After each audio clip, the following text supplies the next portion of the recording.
तस्य ज्ञानाञ्जनशलाकया चक्षुरन्मीलितनयेन तस्मै श्रीगुरवे नमः।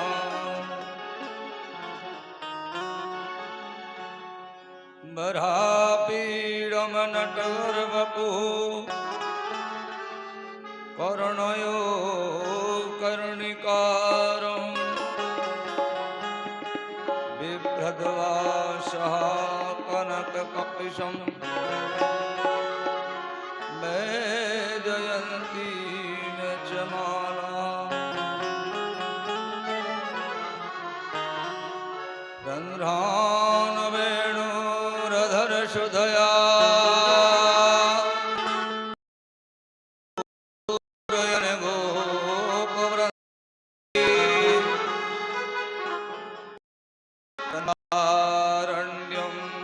पदरमणं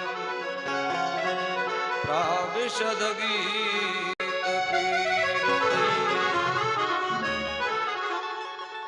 हे रामा पुरुषोत्तमा नरहरे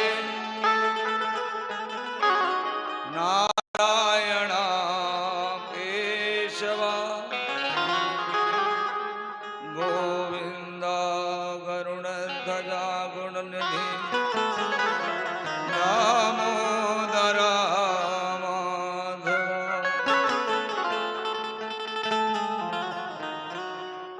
हे कृष्णा कमलापति यदुपति सीतापति श्रीपति वैकुंठाधिपति चराचरपति लक्ष्मीपति पाहि मां। हनुमान अंजनेशुन वायुपुत्रो महाबलः रामेष्टफाल्गुनसखा पिङ्गाक्षो मितविक्रमः उदती क्रमणश्चैव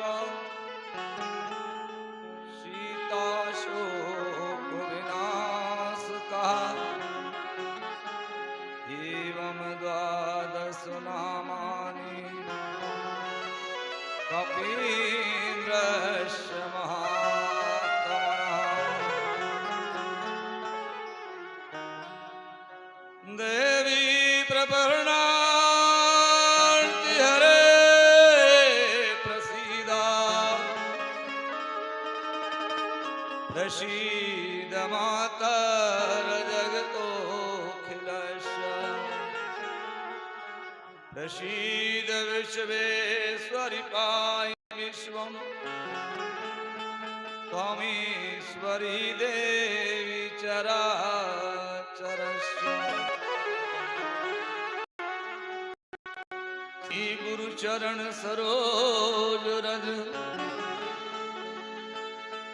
निज मन मुकुर सुधार बरनहुँ रघुवर बिमल जसु जो दायक फल चार। बुद्धिहीन तनु जानिके सुमिरो पवन कुमार बल बुद्धि विद्या देव मुनि हरहु कलेश विकार। रामायण तुलसी कृत कथा कहूँ अनुसार आय सुवासन लीजियो तो ब्राजियो पवन कुमार। आय सुवासन तो साजियो पवन कुमार। बोलिए शंकर भगवान की जय। राजा रामचंद्र भगवान जय। बाल कृष्ण लाल भगवान।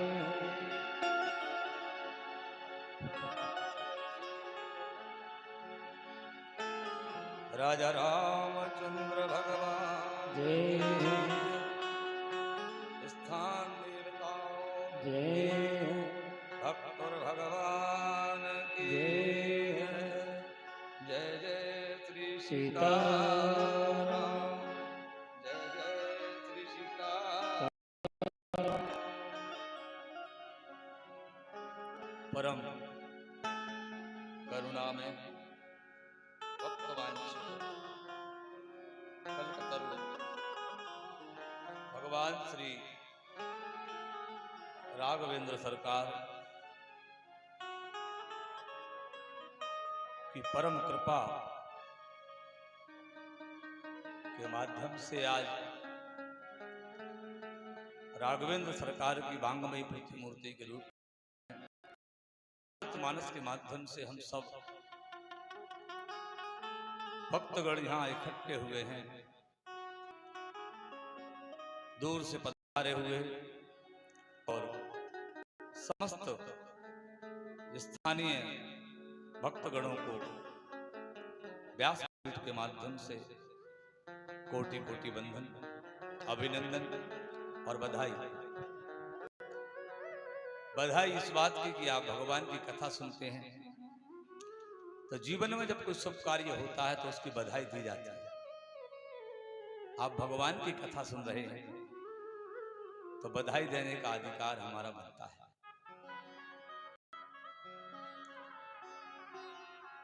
भगवान की कथा को प्रारंभ करें उससे पूर्व प्रतिदिन की भांति जिस प्रकार से हम सब मन को वाणी करते हैं, क्योंकि शास्त्र का नियम है राम कथा सुंदर करतारी और संशय विहग उड़ावन। राम कौन है? ये रा है, ये माँ है। ये रा है, ये माँ है, और जब दोनों मिल जाते हैं तो ये राम बन जाता है। जब हम भगवान की कथा सुनते हैं और भगवान की कथा सुनने के साथ जब ताली बजाते हैं तो हम रा और माँ को मिला देते राम बन जाते हैं। या ऐसे भी मान सकते हैं हम कि एक राम है एक सीता जी है। जब दोनों को मिलाते हैं तो ब्रह्म बन जाता है। ऐसे भी मान सकते हैं। दूसरी बात, बहुत कम लोगों को यह पता होगा कि ताली क्यों बजाई जाती है।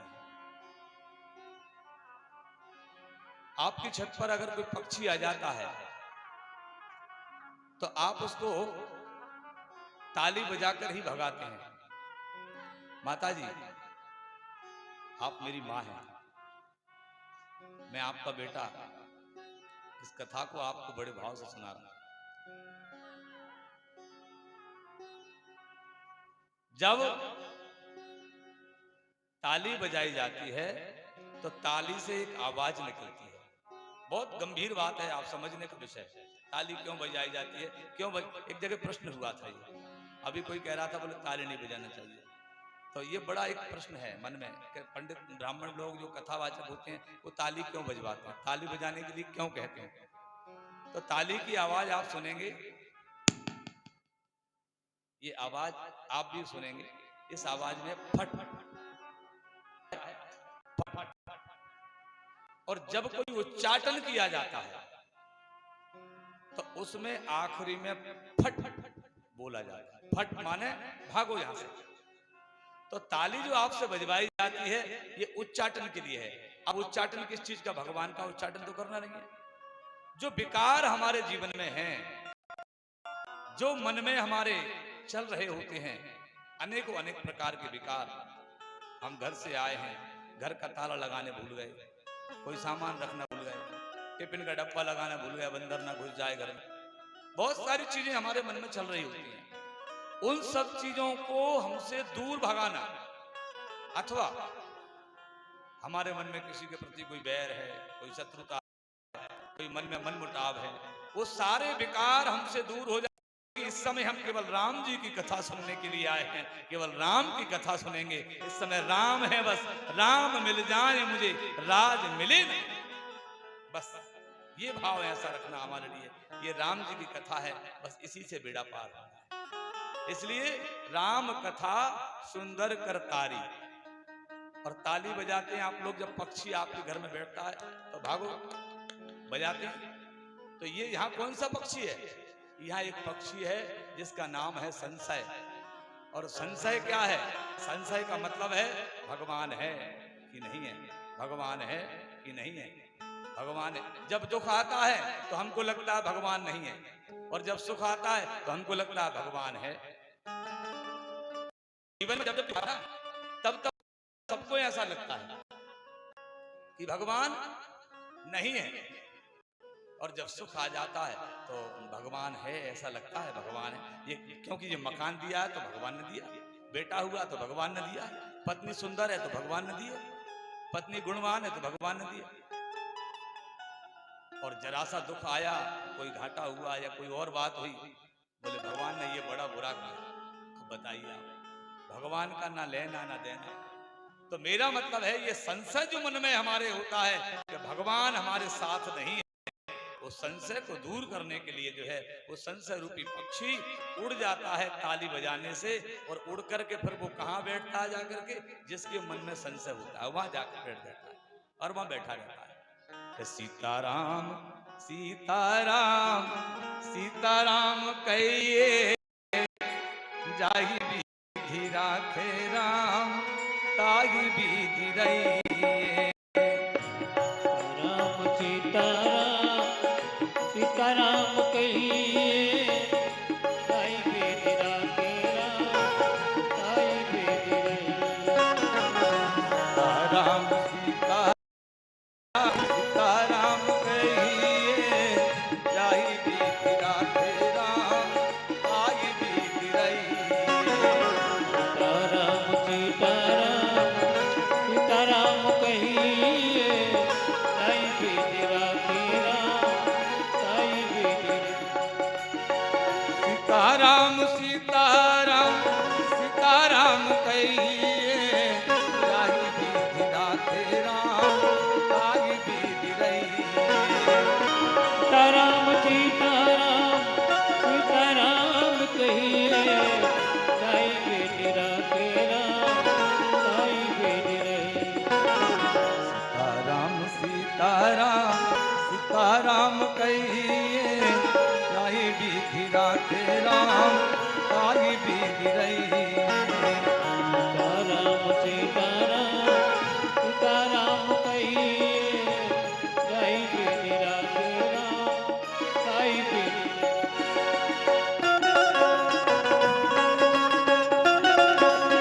हरि गोविंद गोविंद।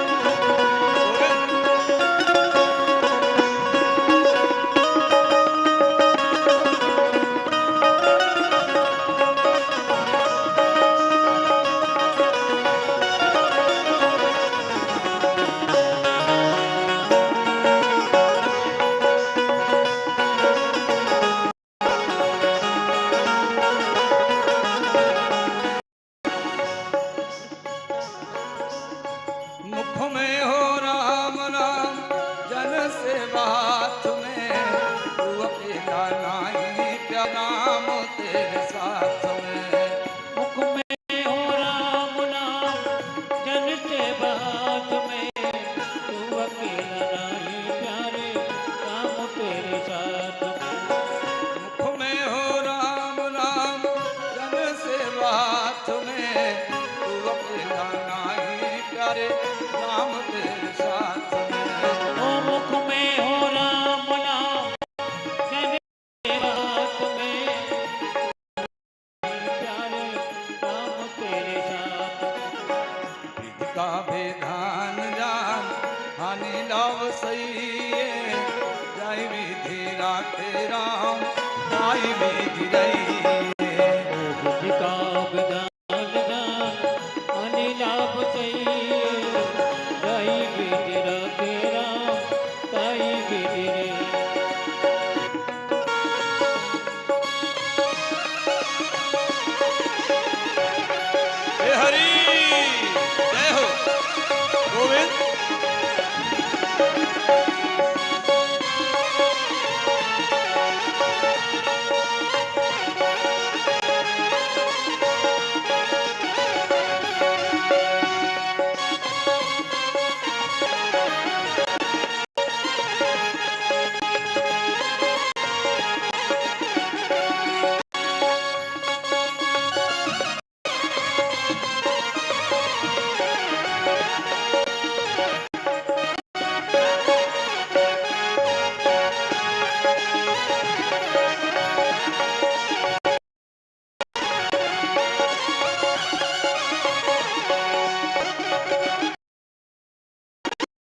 छोटी सी चीज अगर हमको अधिक उपलब्ध हो जाए, यानी दूसरों से हम थोड़े से भी ज्यादा हो जाए, तो हमारा स्वभाव बदल जाता है। हमारे जैसा हम पहले होते हैं कि यह अभिमान तो फिर मान नहीं पाएगा, होगा वही प्यारे जो श्री राम जी को भाएगा। या अभिमान तो फिर मान नहीं पाएगा, होगा वही प्यारे जो श्री राम जी को भाएगा। यह अभिमान तो फिर मान नहीं पाएगा, होगा वही प्यारे जो श्री राम जी को भाएगा। या अभिमान तो फिर मान नहीं पाएगा, होगा वही प्यारे जो श्री राम जी को भाएगा। भलवा सा त्याग शुभ काम करते रहिए, जाहि विधि राखे राम ताई विधि रहिए। भले आता शोर शोभे काम करते रहिए, ताई विधि राखे राम ताई विधि रे।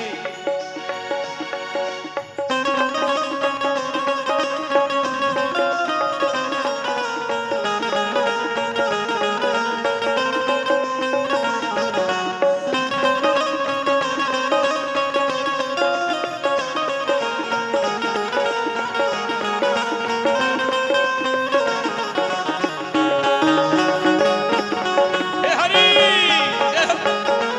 ओह ओह ओह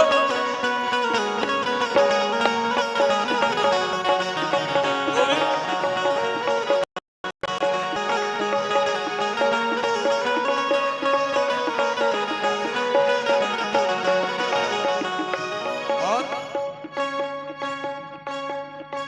जिंदगी की डोर सौंप हाथ दीननाथ के, महलों में राखे चाहे चौपड़ी में वास दे। जिंदगी डोर सौंप हाथ दीननाथ के, महलों में राखे चाहे झोपड़ी में बात दे।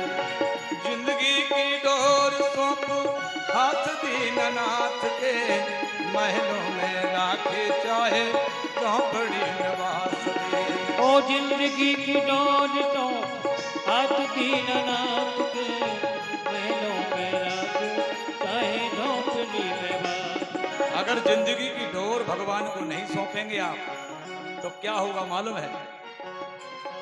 कि जाएगा जब यहाँ से कुछ भी न साथ होगा, और 2 गज कफन का टुकड़ा तेरा लिबास होगा। रह जाएंगे तड़पते परिवार वाले तेरे, लेंगे पकड़ जब तुझको यमदूत देंगे पहरे। पीटेगी तेरी छाती कुनवा उदास होगा, जाएगा जब यहाँ से कुछ भी न साथ होगा। और फिर क्या करेंगे मालूम है? तो चुन चुन के लकड़ियों पर रख देंगे तेरे बदन पर,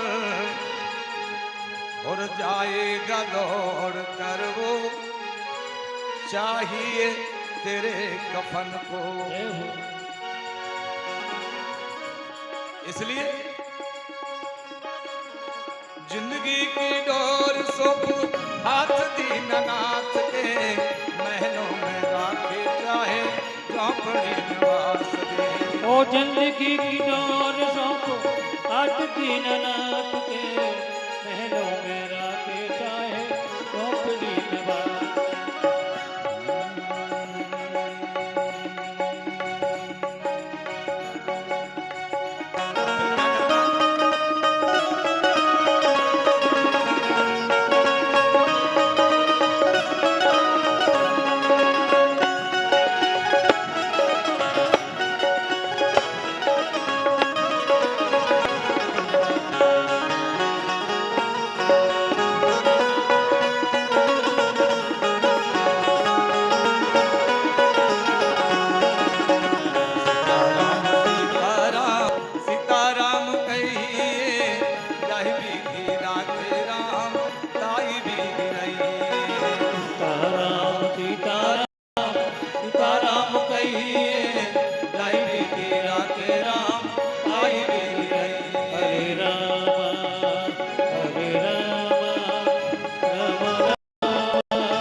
हरे राम हरे राम जय हो राम राम हरे हरे हरे कृष्णा जय हो हरे कृष्णा कृष्णा कृष्णा हरे हरे ओ हरे राम हरे राम राम राम हरे हरे हरे राम हरे राम राम राम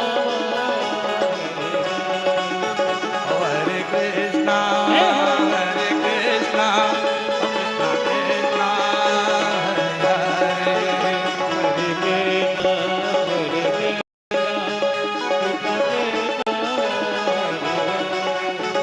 हरे कृष्णा हरे कृष्णा कृष्णा कृष्णा ओ हरे कृष्णा राम कृष्णा हरे हरे हरे राम हरे राम राम हरे हरे हरे हरे कृष्णा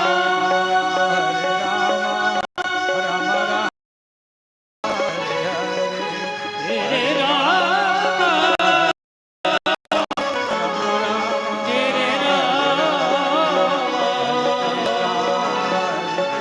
हरे राम हरे राम हरे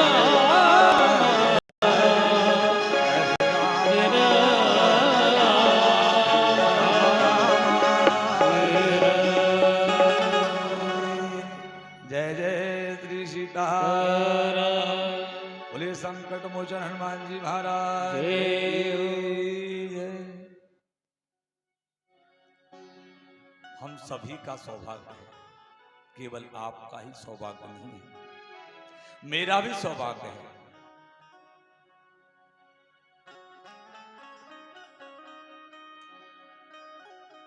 जब आज से लगभग 3 से 4 वर्ष हो चुके हमको यहाँ आते हुए। क्यों पंडित जी?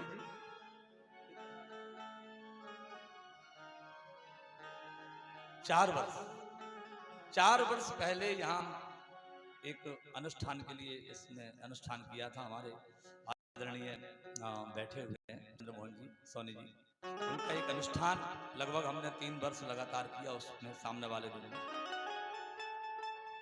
तब मैंने भगवान का दर्शन किया, हनुमान जी महाराज का, संकट मोचन हनुमान जी का। मेरे मन में एक इच्छा हुई, मैं आज आपको बिल्कुल सत्य बात बता रहा हूं। मुझे यहां से विश्वास लिया इस स्थान से कि मेरी इच्छा 4 वर्ष पहले हुई थी। तब बाबा जी थे, मैंने बाबा जी को देखा है। तो बाबा जी को देखकर और मंदिर के हनुमान जी महाराज को देखकर मेरे मन में ऐसी इच्छा हुई कि एक बार इन हनुमान जी को मेरे माध्यम से, इस शरीर से, मेरे शरीर से जो है यहाँ हनुमान जी को एक बार मैं खत्म करवाऊं, ऐसी मेरी इच्छा हुई। तब कथा का कोई रूप नहीं था। हम अनुष्ठान करके गए और बाबा जी स्वधाम को सुधार गए। पता लगा, फिर बात गई आई हो गई। हमको भी लगा कि अब ठीक है। ठीक 4 वर्ष बाद अभी हमारे आदरणीय दिनेश जी का हमारे पास फोन पहुंचा, पंडित जी का, कि आपको हमारे यहाँ ये कथा हनुमान जी को सुनाना है। कथा करना ये नहीं कहा, बोले हनुमान जी को सुनाना। तो ये मानिए मेरे मन में लड्डू, जो अपन कहते हैं ना, जैसे क्या कहते हैं वो, जब कोई खुशी होती है बड़ी तो लड्डू फूटने लगे। 1-2 बार ही ऐसा होता है जब लड्डू फूटते हैं, मतलब जैसे शादी वादी होती है तब भी लड्डू फूटते हैं, सगाई होती तब।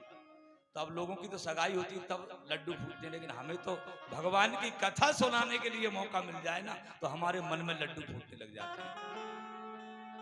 बात इतनी सी, मेरे मन में लड्डू फूट गए। मैंने कहा ये बड़ा अच्छा काम हुआ। मैंने कहा हाथ रस में, और मेरी जो मन की एक भावना थी वो मैंने आज मेरी पूरी हुई। और कथा सुनाने के पीछे केवल भाव यही रहा हमेशा कि आदरणीय हमारे दिनेश जी जो पूजन करते हैं, इनका भाव हनुमान जी के प्रति ऐसा है, मैं वर्णन नहीं, मतलब हम लोग तो ब्राह्मण हैं चूंकि, और ये चीज ज्यादा समझते हैं, लेकिन ऐसा भाव मैंने हनुमान जी के प्रति, ऐसा प्रेम मैंने नहीं देखा। और केवल दिनेश जी का नहीं, पूरे परिवार का जो प्रेम है, मतलब इसको दूसरे पूजा करने वाले लोग तो पुजारी जो होते हैं वो केवल मंदिर को ये मानते हैं कि हमारे यहाँ केवल भगवान है, हमारी ड्यूटी है, जिम्मेदारी है, पूजा कर दी हमने, बस खत्म बात। लेकिन ना, यहाँ परिवार ये सोचता है भगवान सोया कि नहीं सोया, जाग तो नहीं रहा भगवान, हम सो गए भगवान जग रहे हैं। ये विचार, ऐसा भाव मन में जब मैं देखता हूं ना, तो मेरे मन में आता है परमात्मा, अगली बार जब मैं कभी जन्म लूं तो मुझे ऐसी मंदिर का कुछ बंदर ही बना देना, कोई बात नहीं, कम से कम लोगों के जूते चप्पल उठाकर भाग जाया करूंगा, ये भी ठीक है, और क्या। हाँ, ये भाव है साहब, अपना अपना भाव है। ये तो सब मांगते हैं तो यही मांगते हैं, और क्या मांगते हैं, यही तो मांगते हैं। मैंने तो यही सोच रखा है, मैंने कहा भगवान कभी मुझे जीवन मिले तो इस मंदिर में वास करने का जीवन मिले, लेकिन शर्त यह है कि दिनेश जी भी मेरे साथ में।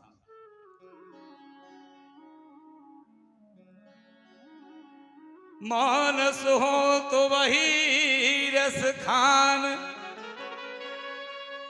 बसो ब्रज गोकुल,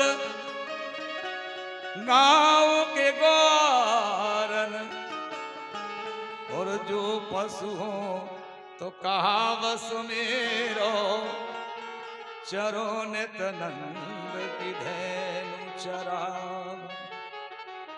रसखान जी विनती करते हैं कि अगर मैं कभी जीवन में दोबारा मेरा जन्म हो तो मैं जो है वृंदावन में जाकर के मेरा जन्म हो।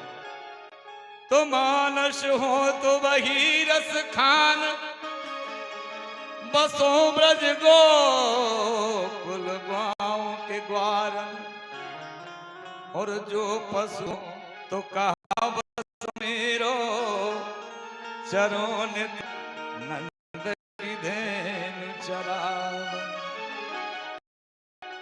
जो खग हो तो बसेरो करूं, अगर मैं पक्षी बन जाऊं तो मैं उस वृक्ष पर बैठा रहूं जिस वृक्ष पर भगवान बैठते थे। जो खग हो तो बसेरो करूं, नित कालिंदी कुल कदम्ब की डारन, और पाहन हो तो वही गिरि को, जो धरो कर छत्र पुरंदर धारन। अगर पत्थर भी बन जाऊं तो मैं उस वृंदावन के पर्वत का पत्थर बन जाऊं, कि कम से कम इतना तो है, जिसको भगवान ने धारण किया है उस पर्वत पर मैं जाकर के पत्थर बन जाऊंगा तो भगवान मुझे भी धारण कर लेंगे, ये मेरा सौभाग्य हो जाए। ऐसा भाव मैंने ये महसूस किया कि इस मंदिर चौखट पर समस्त मनोकामना पूर्ण होती हैं। संकट मोचन उनका नाम ही है, संकट मोचन, कृपा निधान। अगर जीवन में बड़ा से बड़ा संकट है, सच्चे मन से आइए, आकर खैर आप तो आते ही, मैं आपको क्या, आप भाग्यशाली हैं और आपके साथ तो मेरा भाग्य जुड़ा हुआ है। और यहां आकर मैंने देखा कि मेरी माताएं इतनी अच्छी हैं कि मुझे अपना पुत्र समझकर इस कथा को सुनती है। भागवत का प्रसंग है ये। कपिल भगवान अपनी मां को कथा सुना रहे हैं। प्रेम क्या है?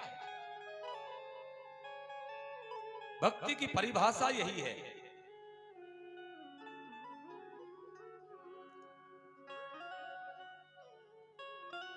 अगर प्रेम हम छोटों पर करते हैं तो वो प्रेम वात्सल्य बन जाता है। छोटों पर प्रेम करते हैं तो प्रेम बन जाता है, और बराबर वालों पर प्रेम करते हैं मैत्री बन जाती है।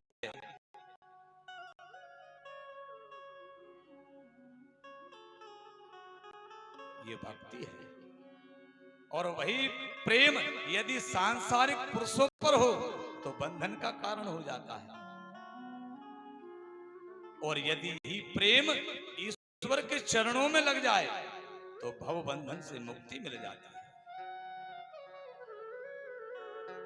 प्रेम के लिए रामायण में बताया है कि जननी जनक बंधु सुतदारा तन धन भवन सुहृदय परिवार। हम किसको मानते हैं? जननी माँ को प्रेम करेंगे, जनक पिता को प्रेम करेंगे, बंधु भाई को प्रेम करेंगे, सुत पुत्र को प्रेम करेंगे, दारा स्त्री पत्नी को प्रेम करेंगे, तन शरीर को प्रेम करेंगे, धन धन को प्रेम करेंगे, भवन को प्रेम करेंगे। इनके प्रति जैसा प्रेम हमारा है, ऐसा प्रेम अगर हमें भगवान से हो जाए, सब कर ममता ताग बटोरी, सारी ममता को बटोर लो, और मम पद मन ही बांधी बर डोरी। इन सबसे जो प्रेम आपको है, वो सबका प्रेम उठा करके केवल भगवान के चरणों में लाकर रख दें कि जितने भी ये रिश्ते हैं,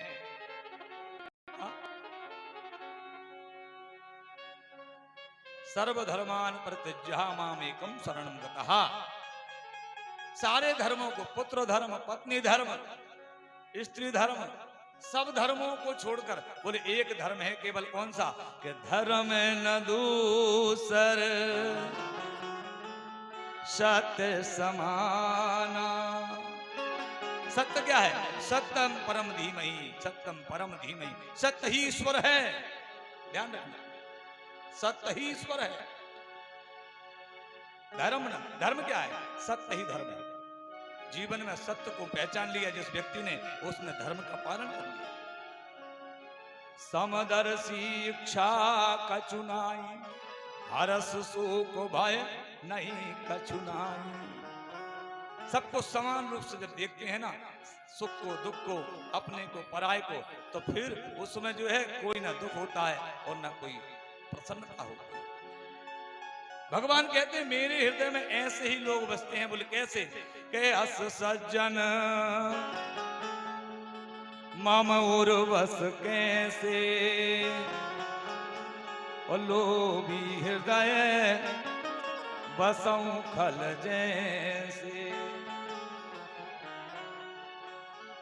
अस सज्जन मम उर्वस कैसे, लोभी हृदय बसऊं धन जैसे। भगवान कहते हैं ऐसे लोगों को मैं कैसे प्रेम करता हूं? जैसे लोभी के मन में धन का वास होता है, ऐसे मैं उनको प्रेम करता हूं। भगवान ऐसे लोगों से द्रवीभूत हो जाते हैं, ऐसे लोग। लेकिन ये सब कब होता है? कि जान ले जो जान निहारा,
राम जी को केवल प्रेम पसंद है और कुछ अशांति तो राम जी को कतई पसंद नहीं है।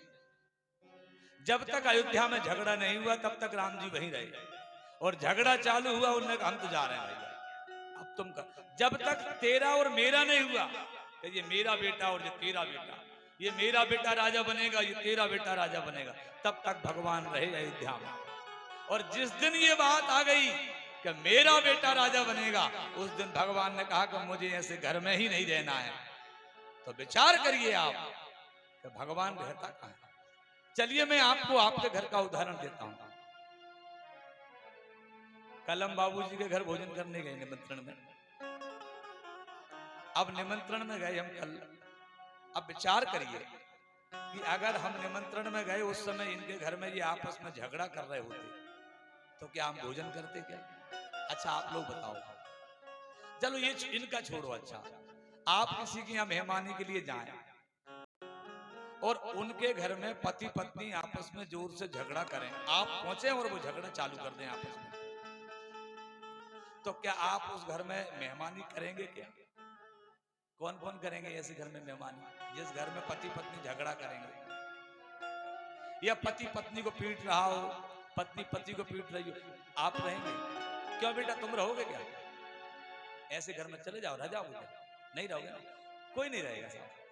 अब विचार करिए आप कि जब हम संसारिक लोग अशांति है उस जगह पर नहीं रह पाते हैं, तो क्या भगवान हमारे घर में रह सकता है? क्या लक्ष्मी हमारे घर में रहेगी? अरे लक्ष्मी कौन है? बोले शांताकारं भुजगशयनं पद्मनाभं सुरेशं विश्वाधारं गगन सदृशं मेघवर्णं शुभांगं लक्ष्मीकान्तं कमलनयनं योगी विद्यारणगम्यं वंदे विष्णुं भवभयहरं सर्वलोकैकनाथं। भगवान कौन है? शांताकारं, शांत, बस लड़ो मत, झगड़ो मत, शांति से रहो, बस ये घर है तो घर है, नहीं तो मकान है ईंटों का। ये तो मकान तो पक्षियों को भी बनते हैं, मकान तो पक्षियों को भी बनते हैं, नहीं बनते के मकान? उनके भी तो बनते हैं ना, सबके मकान, ऐसा कोई नहीं जिसके नहीं। लेकिन घर तो सद्बुद्धि से, सदमति से और जो है एक मति सुमति हो तो घर होता है। शांताकारं भुजगशयनं।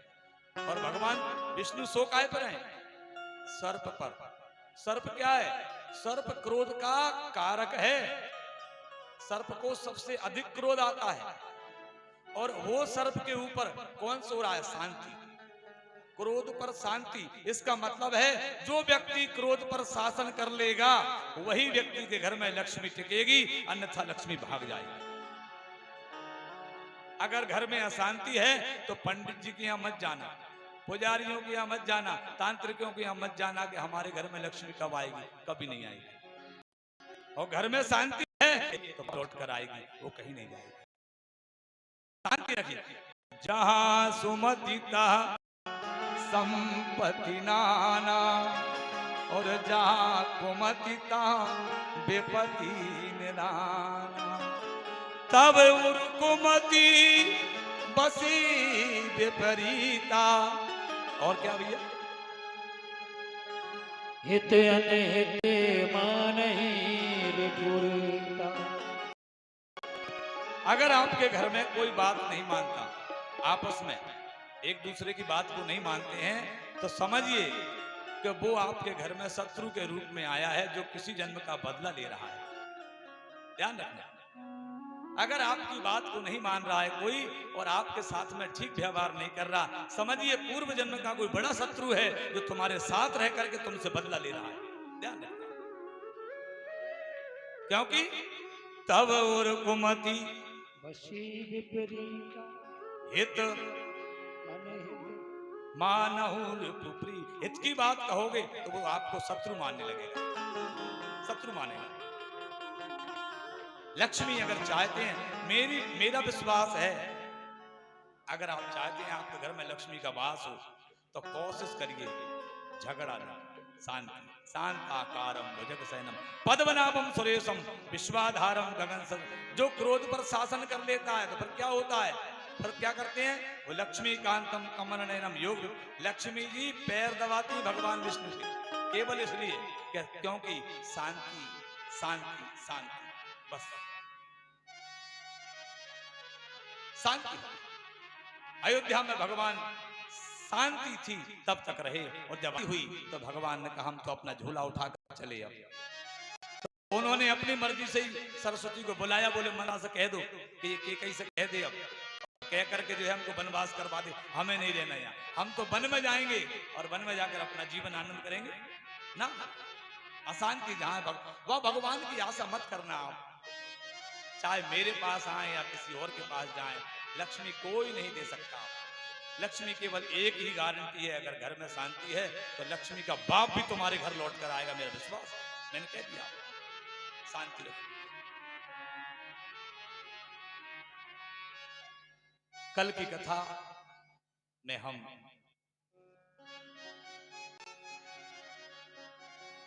प्रताप भानु की कथा में प्रताप भानु को श्राप लग गया ब्राह्मणों के कारण। कल हमने ब्राह्मणों की महिमा बताई थी कि ब्राह्मण का सम्मान हमेशा करना चाहिए। कल हमने कहा था ये कभी विचार ना करें आप लोग कि ये ब्राह्मण पूजा करता है, पाठ करता है कि नहीं करता है, ये पाखंडी है, कैसा। आपकी बुद्धि में जितने विकार ब्राह्मण के प्रति भरे हैं वो विकार बिल्कुल ना लाए, क्योंकि ब्राह्मण ब्राह्मण है। मैंने कल कहा था आग शमशान की भी होगी तो जला देगी। क्यों कि शिखा जिसकी धरोहर है, तिलक से जो अलंकृत है, चमकता भाल दिन कर सा अपराधों से वंचित है। जो शंभु सा अविनाशी है, जो विष्णु सा हृदय कोमल है, जिसमें तेज ब्रह्मा का वो ब्राह्मण सर्ववंदित है। जिसमें तेज ब्रह्मा का वो ब्राह्मण सर्ववंदित है। कल की कथा में ब्राह्मणों ने श्राप दे दिया प्रताप भानु को। श्राप जब दिया तो उसके कुल में कोई नहीं बचा। ब्राह्मणों के श्राप से एक वर्ष में जो है संवत मध्यनाश तब हो, एक वर्ष के भीतर जो है एक संवत में जो है पूरा कुल वंश सहित कोई पानी देने वाला उसके वंश में नहीं रहा, केवल ब्राह्मणों के साथ में उसने छल किया प्रताप भानु। और वो प्रताप भानु ऐसा जिसके राज्य में गाय अपने आप दूध देती थी, सारा राज्य सुरक्षित था, लेकिन मामला केवल यहां बिगड़ गया कि ब्राह्मणों का अपराध हो गया। और अपराध उस शत्रु के कारण हुआ, राजा के इसमें कोई दोष नहीं था।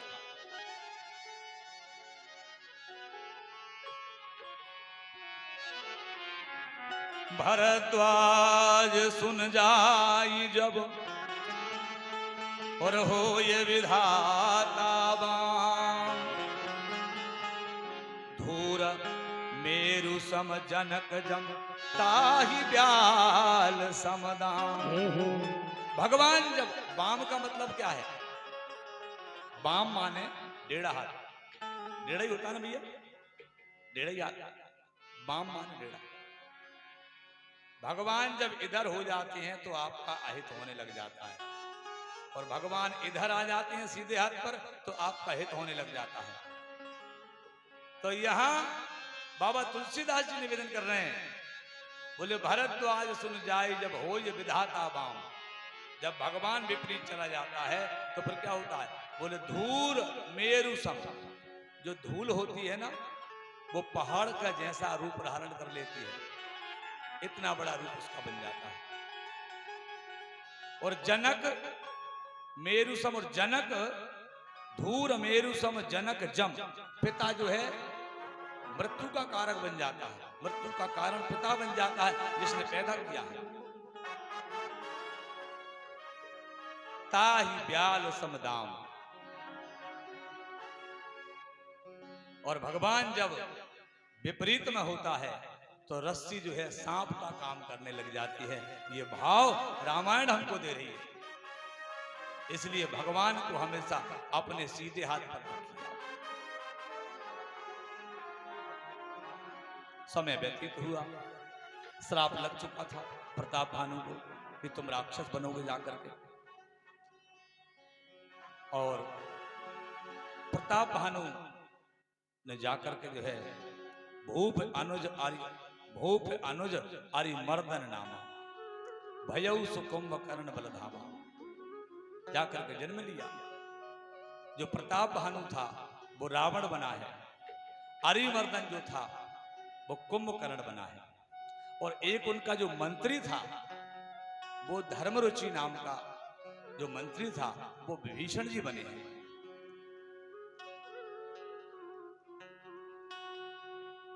सुंदर कुल में उत्पन्न हुए पुलस्त्य ऋषि की संतान, पुलस्त्य ऋषि के कुल में विश्रवा मुनि के माध्यम से उनका जन्म हुआ। संत की संतान है। रावण जो है साधारण व्यक्ति की संतान नहीं है, एक संत की संतान है, एक ऋषि की संतान है। विश्रवा मुनि कोई साधारण व्यक्ति नहीं थे, उनका तेज रावण में समाया हुआ है। इसलिए उसने वेदों का पठन पाठन, शास्त्रों का पठन पाठन, पुराणों का पठन पाठन किया है। उन सब को पढ़ने के बाद जब उसमें एक सार उसको प्राप्त हुआ कि तप करना चाहिए, तो तीनों भाई तप करने के लिए चले गए। और तप भी ऐसा नहीं, तप भी ऐसा वैसा नहीं, कीन विविध तप तीनों भाई,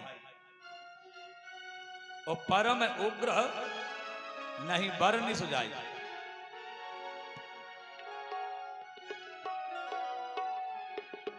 विविध विधि, एक विधि से नहीं, अनेकों विधि। विविध, विविध माने एक प्रकार से तप नहीं किया।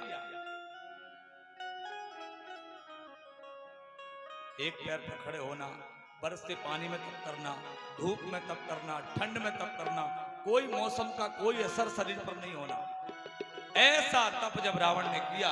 देखिए तप का एक नियम है, तप चाहे राक्षस कर ले, चाहे देवता कर ले, चाहे मनुष्य कर ले, नियम है उसको वरदान मिलेगा, उसको सफलता मिलेगी। अगर ऐसा नियम होता कि केवल देवता तप करेंगे तो उनको ही फल मिलेगा, तो यार रावण तप कर रहा है, इसको भी तो वरदान देने आ रहे हैं, भाई तो आ रहे हैं, जो हमको वरदान देते हैं भाई इनको वरदान दे रहे हैं। तो जो तप करता है भाई, जिसके पास 100 नंबर की मार्कशीट है उसको नौकरी मिलेगी, वो कोई भी हो, उससे कोई मतलब नहीं है कि ये कौन है। कि गयऊ ने कट तप देखी विधाता, मांगहु बर प्रसन्न मैं ताता। गयऊ निकट तप देखी विधाता, मांगहु बर प्रसन्न मैं ताता। गयऊ निकट तप देखी विधाता, मांगहु बर प्रसन्न मैं ताता। गयऊ निकट तपी देखी विधाता, मांगहु बर प्रसन्न मैं ताता। पद कही 10 सीसा, बोल वचन सुनऊ जगदीशा। राम जय राम, जय जय राम, श्री राम जय राम, जय जय राम, श्री राम जय राम, जय जय राम, श्री राम जय राम, जय जय राम। बोलिए शंकर भगवान की। तप किया, और तप करने के बाद कर विनती पद गही 10 सीसा। ब्रह्मा जी आए वरदान देने। भगवान शिव बाबा पार्वती को निवेदन कर रहे हैं कि ब्रह्मा जी अकेले वरदान नहीं दे पा रहे थे, अकेले ब्रह्मा जी वरदान देने में समर्थ नहीं थे। शिव जी से कहा साहब आप चलो तो ठीक है, क्योंकि आज तो बड़ा कठिन वरदान देना, और लोग भी साधारण नहीं है, क्या मांग लें। तो हम 2 लोग रहेंगे साथ में, तो कम से कम ये तो पता लग जाएगा कि तुम इशारा कर दोगे, अरे ये मत दो, ये वरदान मत दो, ये ठीक नहीं है, ये राक्षस है, ऐसे तो कह दो। तो ब्रह्मा जी ने भगवान शिव को कहा, बोले चलो मेरे साथ। शिव जी ने कहा चलो हम चलते हैं। हाँ?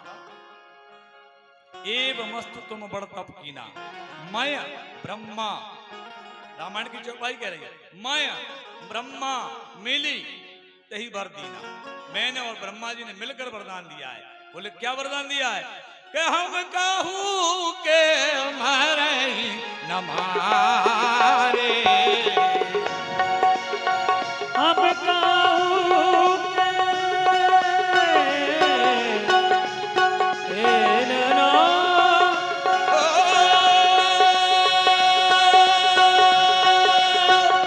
हम कहूं के मरहि न मारे।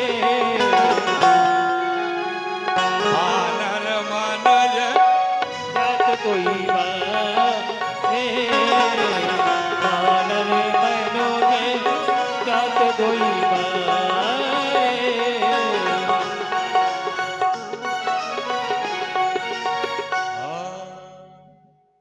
हम काहू के मरहि न मारे, वानर मनुज जाति दुई बारे। ये क्या बताया है उन्होंने? ये जाति बताई है। क्या बताई? जाति।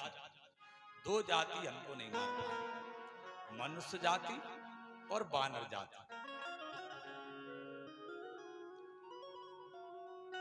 अब विचार करिए, ये दोनों को ही क्यों मांगा? क्योंकि तीनों वरदान में जब द्वारपालों ने श्राप दिया जय विजय ने, तब उन्होंने चरणों में पढ़कर कहा कि हमसे अपराध हुआ। बोले अपराध तो हो गया, लेकिन आपको मारने भगवान आएगा। पक्का हो गया। नारद जी के साथ में घटना घटी, तब श्राप दिया, तब भी यही कहा गया कि तुमको भगवान मारने आएंगे। और जब प्रताप भानु को श्राप लगा, तब भी यही बात कही गई कि आपको मारने के लिए जो है भगवान आएंगे। तो भगवान तो आएंगे, लेकिन उन्होंने दो जातियों का निवेदन किया। बोले कौन कौन सी? बोले एक तो वानर और एक जो है मनुष्य, दो जाति।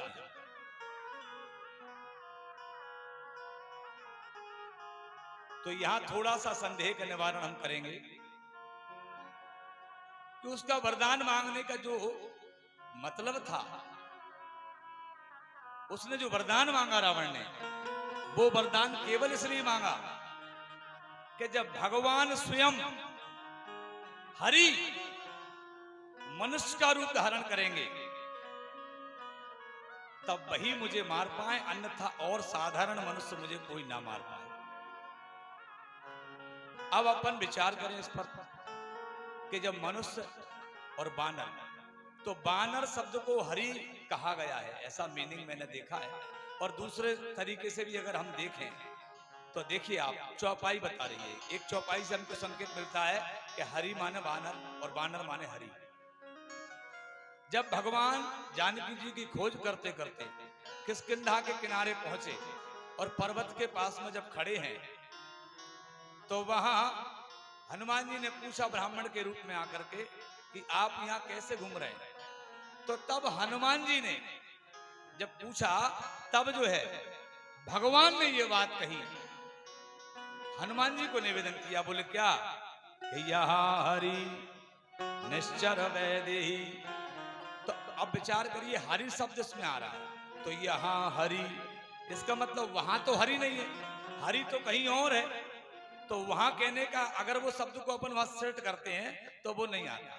इसका मतलब वो गोपनीय भाव से ये कह रहे हैं, उनको वानर शब्द प्रयोग करके कि आप यहाँ हरण हुआ है वानर राज हमारी जानकी जी का इस क्षेत्र में।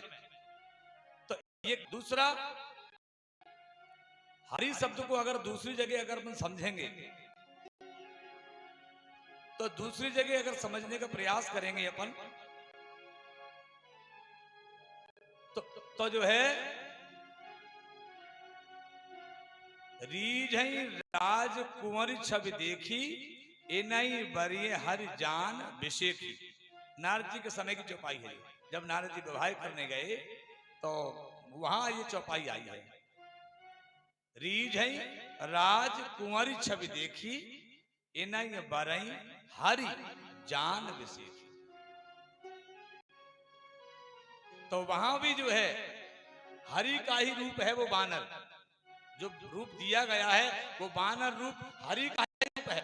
तो यहाँ अगर हम विचार करेंगे थोड़ी सी बुद्धि से, ये मेरा अपना व्यक्तिगत मत है, मैं ये नहीं कह रहा हूं कि मेरी बात को आप स्वीकार करें, लेकिन मैं अपनी तरफ से प्रयास कर रहा हूं तो उस बात को थोड़ा सा ठीक करने का।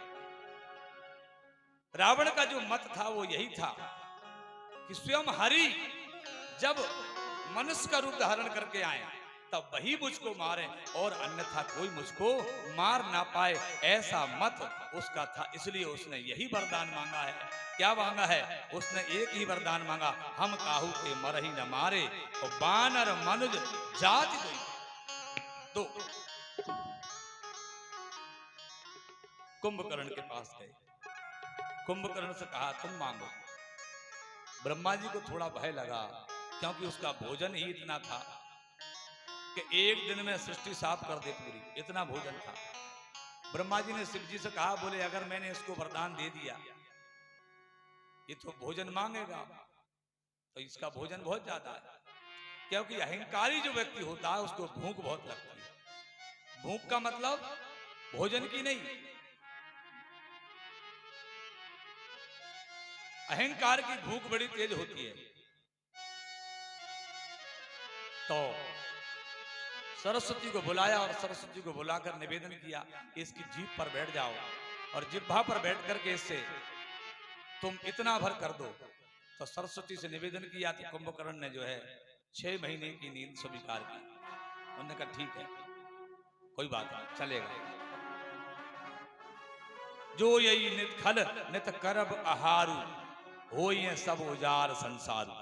अगर ये रोज भोजन करेगा तो मैं रोज बनाऊंगा और रोज ये भोजन कर जाएगा, सृष्टि का निर्माण ही नहीं कर पाऊंगा मैं। गए विभीषण पास पुनि, कयहु पुत्र वरमान। इन दोनों को पुत्र नहीं कहा, न रावण को पुत्र कहा न कुंभकर्ण को पुत्र कहा। तो पुत्र किसे कह रहे हैं? तो गयहु विभीषण पास पुनि, कयहु पुत्र वरमान। तेहि मांगो भगवंत पद, कमल अमल अनुराग।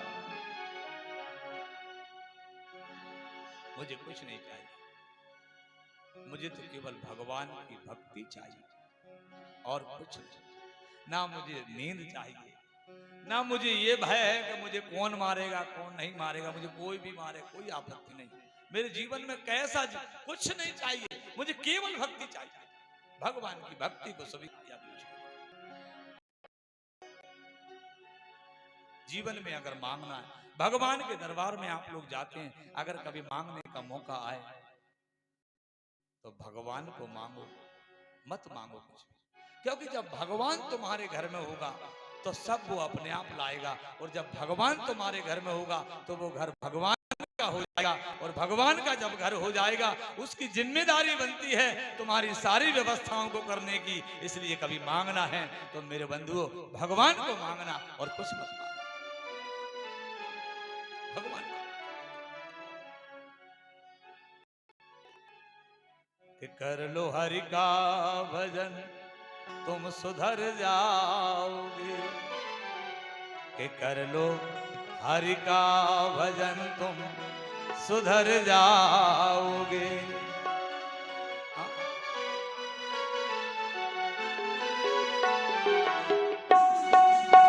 तुम सुधर जाओगे, कर लो हरि का भजन तुम सुधर जाओगे। होगी तेरी परख, होगी तेरी परख, बल अमर जाओगे। कर लो हरि का भजन सुधर जाओगे। सुधर जाओगे। ओ होगी तेरी परख बन अमर जाओगे। होगी अपनी परख बन अमर जाओगे। का भजन तुम सुधर जाओगे।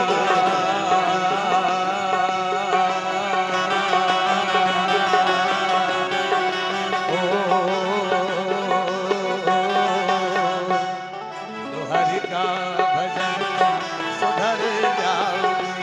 कर लो हरि का।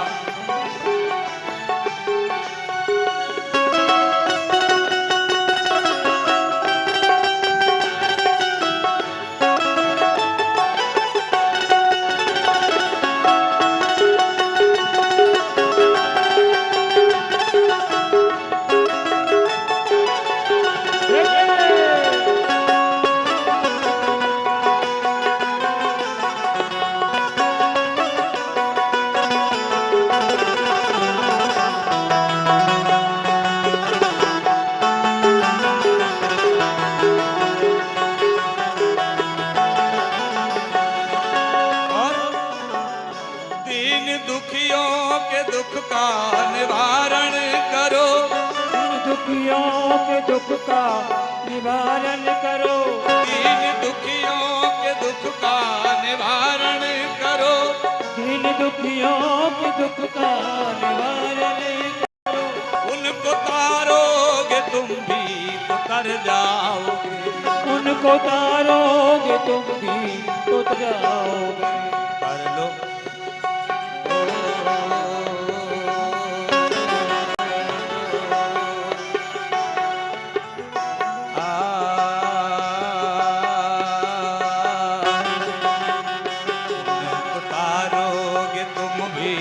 तर जाओगे।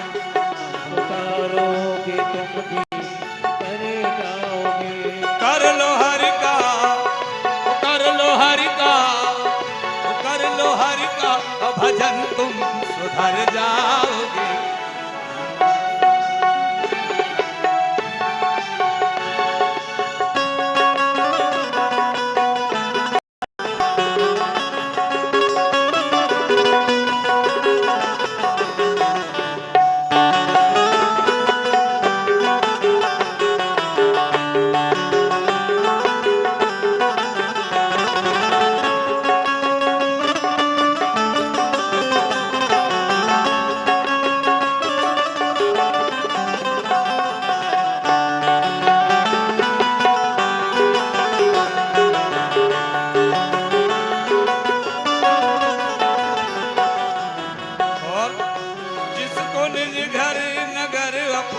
समझे हुए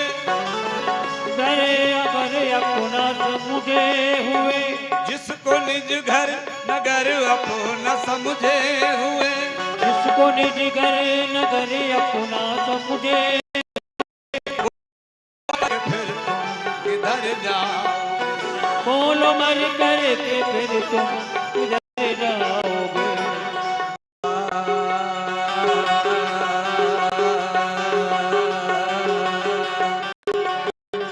बोलो मर कर के फिर तुम किधर जाओगे। ओ बोलो मर करके फिर तुम किधर जाओगे। ओ कर लो हरि का भजन तुम सुधर जाओगे। बोलो हरि का भजन तुम सुधर जाओगे। बोलो मर कर के फिर तुम किधर जाओगे। बोलो मर कर के फिर तुम किधर जाओगे। बोलो हरि का भजन तुम सुधर जाओगे।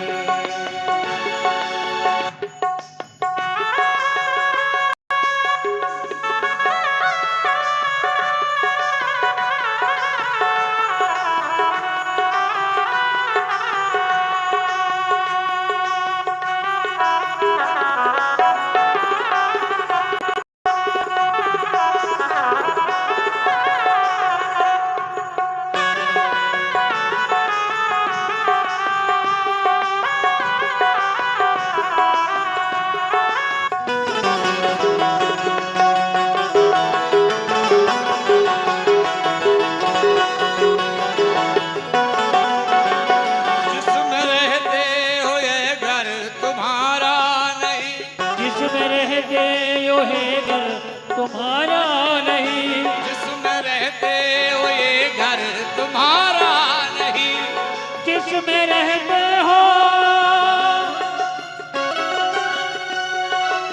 ये घर तुम्हारा नहीं, जिसमें रहते हो ये घर तुम्हारा नहीं।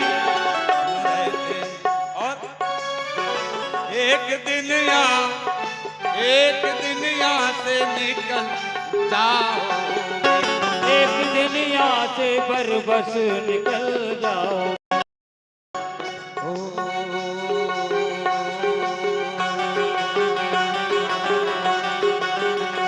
एक दिन यहाँ से निकल चले जाओगे, एक दिन यहाँ से बरबस निकल जाओगे। हर का भजन तुम सुधर जाओगे, करो हर का भजन तुम सुधर जाओगे, होगी अपनी परख बन अमर जाओगे, होगी अपनी परख बन अमर जाओगे। बोलो हरि का भजन तुम सुधर जाओगे।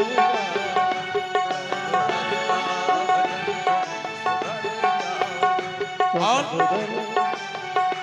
आगे लंबे सफर में टिकट चाहिए। जब जाएंगे आगे आप जाएंगे, आपने देखा होगा कि रेल में दो तरह के लोग होते हैं, एक जिसके पास टिकट है और एक जिसके पास टिकट नहीं है। जिसके पास टिकट नहीं है वो टीटी को देख करके वहां घुस जाता है उस छोटे वाले कमरे में। अब आप समझ गए हम कौन से कमरे में। और जिसके पास टिकट होता है ना वो बीड़ी पीकर टीटी के मुंह पर धुआं छोड़ता था, टिकट वाला। और जिसके पास टिकट नहीं है वो कहता भाई साहब मेरा झोला देखने जरा, मैं अभी 2 मिनट में आया। आगे लंबे सफर में टिकट चाहिए, आगे लंबे सफर का टिकट चाहिए, आगे लंबे सफर में टिकट चाहिए, आगे लंबे समय में टिकट चाहिए। पास होगा टिकट तो निडर जाओगे, पास होगा टिकट तो निडर जाओ।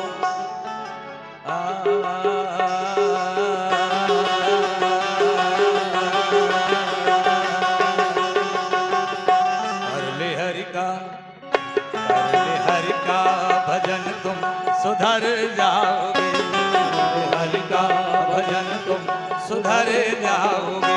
पास होगा टिकट तो निडर जाओगे, हरि का भजन तुम सुधर जाओगे।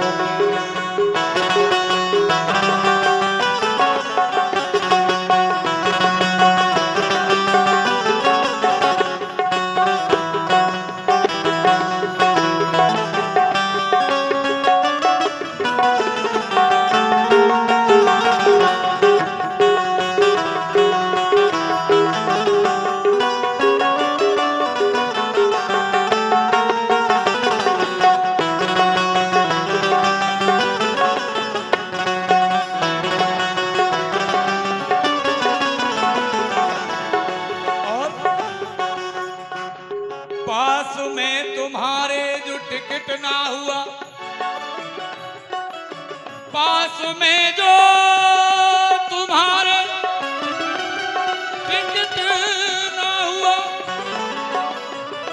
पास में जो तुम्हारे टिकट ना हुआ, पास में जो तुम्हारे टिकट ना हुआ, पास में जो तुम्हारे टिकट ना हुआ, पास में जो तुम्हारे टिकट ना हुआ।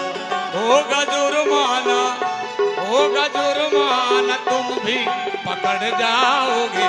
कर लो हरि का भजन तुम सुधर जाओगे, कर लो हरि का भजन तुम सुधर जाओगे। होगी अपनी परख बन अमर जाओगे। कौन करेगा भजन तुम कर जाओगे। कर लो हरि का भजन तुम सुधर जाओगे, कर लो भजन हरि का भजन कर लो हरि का भजन तुम सुधर जाओगे कर लो हरि का मेरे भजन हरि तुम सुधर जाओगे कर लो हरि का भजन तुम सुधर जाओगे कर लो हरि का भजन तुम हरि सुधर जाओगे कर लो हरि का भजन तुम हरि सुधर जाओगे बोले राजा रामचंद्र भगवान की जय संकट मोचन हनुमान जी महाराज की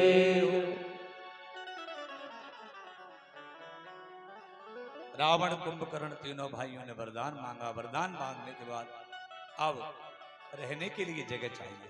रहें कहाँ? वरदान ले लिया, अवतार हो गए, सब हो गए, जन्म हो गया, अब रहें कहाँ?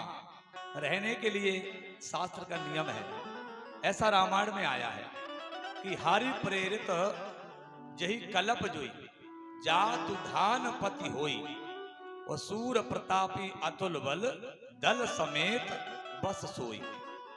जब भी कभी रावण अवतार लेता है या जन्म लेता है तो हरि प्रेरित, हरि की प्रेरणा से हरि प्रेरित जही कलप जोई जातु धान पति हुई। राक्षसों का जो राजा होता है वो जो है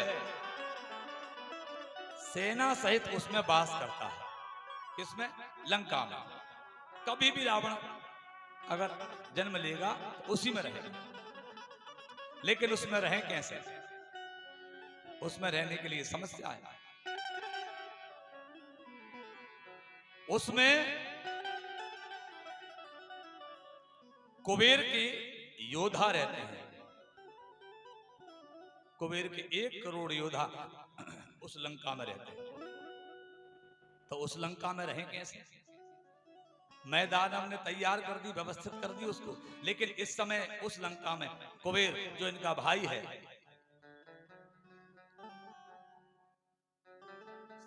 सौतेला भाई जो है वो रहता है।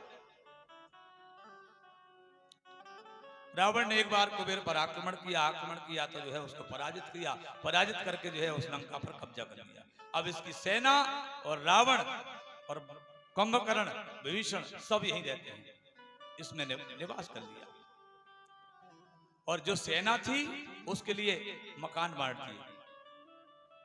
जही जस जोग बांट ग्रह दीने, जिसका जितना ताकतवर था। जैसे देख लीजिए आपके मंत्री बनते हैं ना, तो मंत्रियों के विधायकों के जैसे कमरे होते हैं, विधायकों के फ्लैट होते हैं, तो वो वैसे नहीं होते जैसे सांसदों के होते हैं।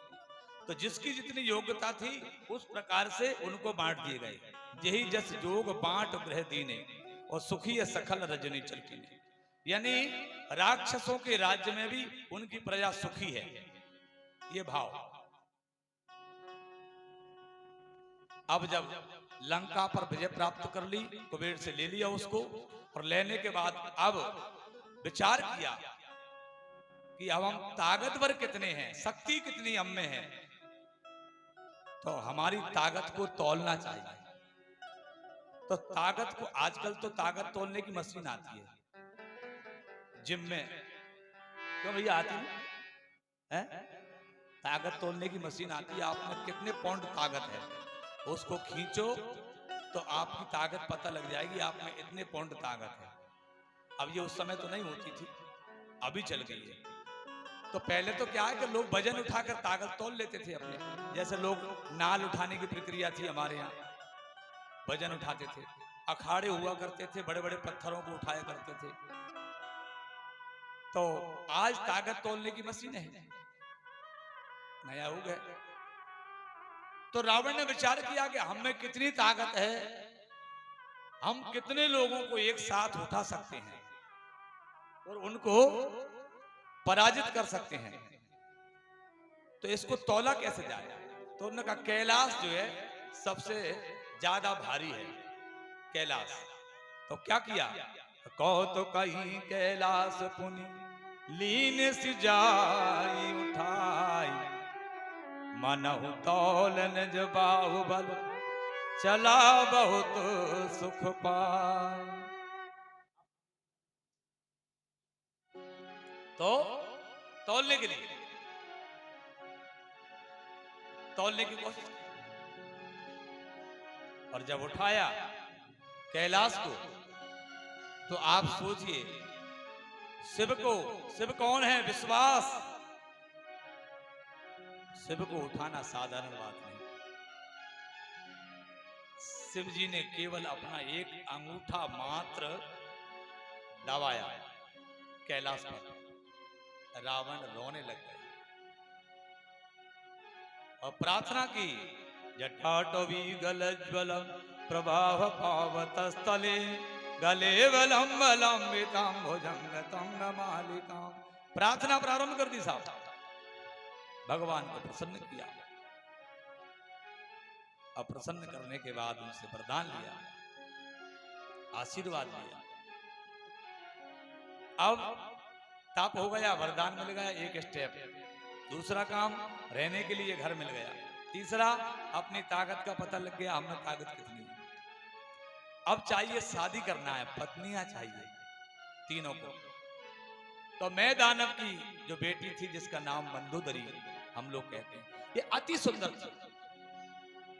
मतलब आप ये मानिए रामायण में जो बताया है उसके लिए कि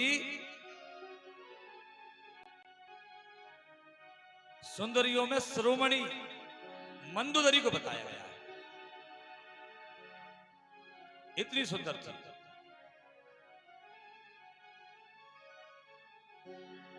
सुंदरियों में शिरोमणि मंदोदरी।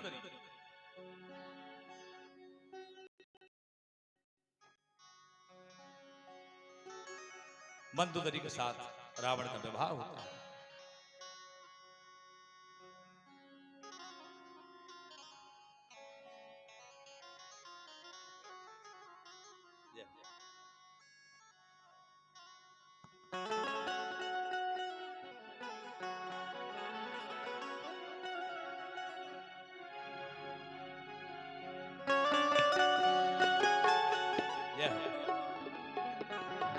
बोलिए भक्त वत्सल भगवान की।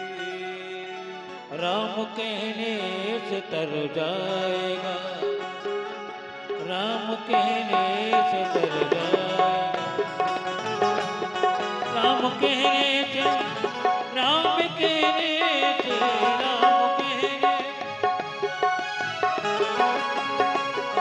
राम कहने से तर जाएगा, राम कहने से तर जाएगा, राम कहने से तर जाएगा।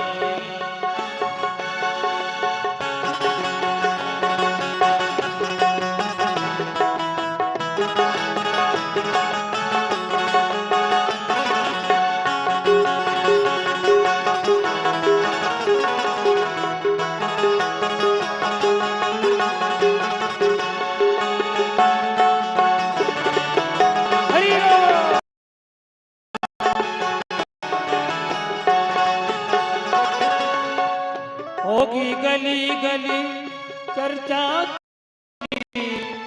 होगी गली गली चर्चा, होगी गली गली चर्चा,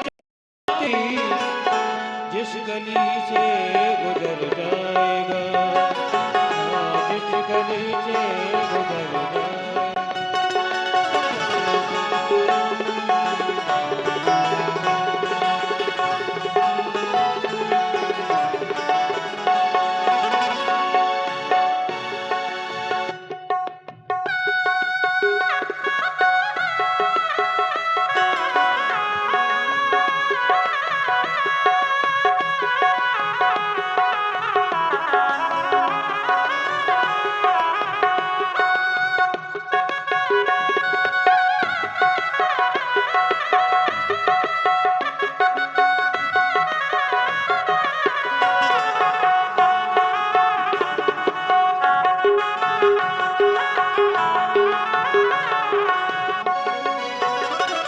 एक माटी का, एक माटी का, एक माटी का, एक माटी का पुतला है तू, एक माटी का पुतला है तू, एक माटी का पुतला है तू। पढ़ने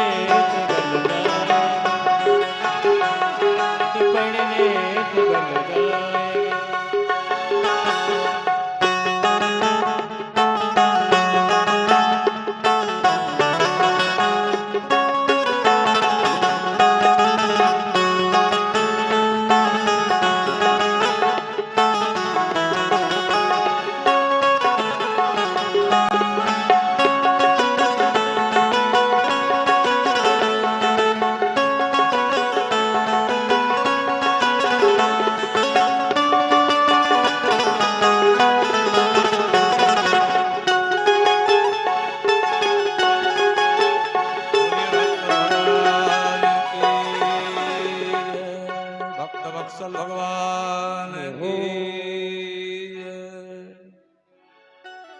भगवान की कथा में पुनः प्रवेश करते हैं हम लोग।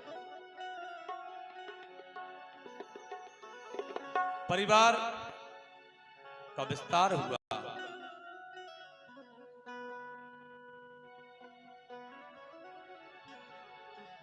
कुंभकर्ण का विवाह वज्र ज्वाला के साथ में हुआ और विभीषण जी का विवाह गंधर्वराज सैलूस की पुत्री जिसका नाम शर्मा है उसके साथ में हुआ। तो तीनों का विवाह हुआ। विवाह होने के उपरांत अब जो है सारा कुटुंब तैयार हो चुका है। परिवार में बहुत ताकतवर लोग तैयार हैं। रामायण में वर्णन आया है कि एक एक व्यक्ति में इतनी ताकत थी कि पूरी सृष्टि को जीत ले। इतनी ताकत थी एक व्यक्ति में केवल। कुमुक अकंपन कोले सरदा और धूम के तू अधिकार एक एक जग जीत सक ऐसे सुभट निकाय। ऐसे सुभट हैं एक एक व्यक्ति जो है प्रत्येक व्यक्ति के पास इतनी ताकत है कि सारी सृष्टि को जीत सकते हैं। कोमुक दुर्मुख अकंपन वज्रदंत धूमकेतु अधिकाय ऐसे बड़े बड़े ये सुभट हैं। ये पहलवान कितने प्रकार के हैं आप देखेंगे। सुंदरकांड जब आएगा तो उसमें जो है भट्ट भट्ट नाना फिर सुभट फिर महाभट्ट फिर दारुण भट्ट ऐसे 4-5 प्रकार के पहलवान रावण के पास थे। गयऊ महाभट्ट ताके बोलो माइक गयऊ महाभट्ट ताके संगा और मेघनाथ जी के साथ महाभट्ट फिर दारुण भट्ट ऐसे अलग अलग जो है पहलवानों की क्वालिटी। तो ये सुभट हैं। ऐसे सुभट जो है हजारों की संख्या में। ये तो एक सैंपल बताया। ऐसे सुभट और जितने भी हैं वो सब ऐसे हैं कि माया में पूरे प्रवीण हैं। हाथी बन जाए घोड़ा बन जाए मृग बन जाए जो बनना वो बन जाए हवा में उड़ जाए जैसा चाहे वैसा हो जाए। अब बहुत जिम्मेदारी की बात कहने जा रहा हूं मैं आपको। आप ध्यान से सुने। आप ये कथा सुनने लायक आ गई है। मेरी माताओं से विशेष निवेदन है कि जब रावण आज सिंहासन पर बैठा है और दरबार को सजाया है और दरबार में सारे पहलवान बैठे हैं पूरा परिवार है। मेघनाथ अकंपन दुर्मुख अतिकाय सारे महाभट्ट बड़े बड़े। एक आदेश जारी कर दिया। क्या?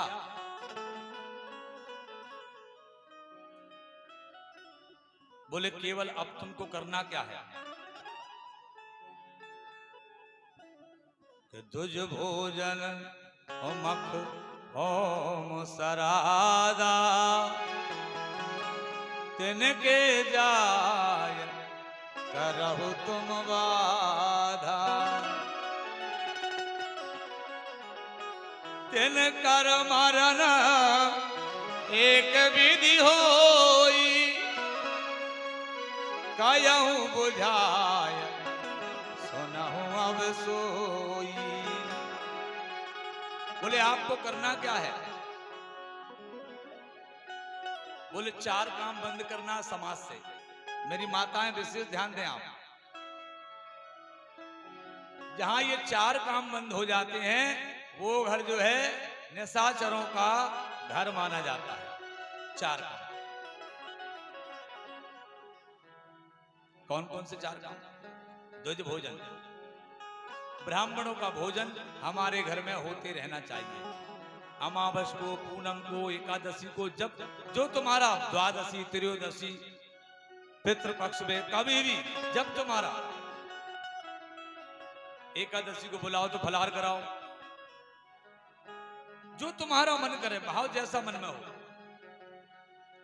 द्विज भोजन। रावण ने कहा ब्राह्मण भोजन किसी के घर पर नहीं होगा, जिसके घर पर ब्राह्मण भोजन होगा उसके घर पर जाइए, ब्राह्मणों के भोजन में मांस के टुकड़े पटक दीजिए और ब्राह्मण श्राप देंगे तो वो नष्ट हो जाए। ब्राह्मण का तो श्राप ही काफी होता है, दूसरे लोग तो हथियार चलाते हैं, ब्राह्मण का तो केवल श्राप ही काफी है मिटाने के लिए। तो द्विज भोजन, ब्राह्मण भोजन बंद। इसका मतलब ब्राह्मण भोजन होना चाहिए अगर देवताओं का घर है तो। द्विज भोजन। मख, मख माने यज्ञ, यज्ञ बंद। यज्ञ बंद का मतलब अगर यज्ञ चल रहे होते तो विश्वामित्र जी राम जी को मांगने नहीं जाते। इसका मतलब है कि यज्ञ बंद होना चाहिए। यज्ञ करने से देवता बलवान हो जाते हैं, ब्राह्मण भोजन कराने से देवता बलवान हो जाते हैं। तो द्विज भोजन, मख, होम, सराधा। बोले होम किसी के घर में नहीं होगा। होम किसे कहते हैं? जैसे आप 14 के दिन अपने पितरों को छोड़ते हैं, या दोज के दिन अपने जो कंडी के टुकड़ा जो होता है उसको जलाया जाता है, जिसको हमारे यहाँ हम लोग बेसंधर कहते हैं। जलने के बाद जो अंगारा होता है उसमें घी शक्कर आप लोग छोड़ते हैं अपने देवताओं के नाम पर, किसी के नाम पर, उसको होम कहा जाता है। वो होम बंद। द्विज भोजन, मख, होम, श्राद्ध। बोले श्राद्ध किसी का नहीं होगा, क्योंकि श्राद्ध होगा तो जो पितृ मर गए हैं, जो पितृ चले गए हैं मर करके, वो बलवान हो जाएंगे तो उस परिवार को ताकत दे देंगे, वो ताकत, परिवार ताकतवर हो जाएगा। अभी श्राद्ध पक्ष आएगा। आप लोगों से मेरा निवेदन है कि आप जो है केवल श्राद्ध पक्ष में श्राद्ध करना ना भूलें।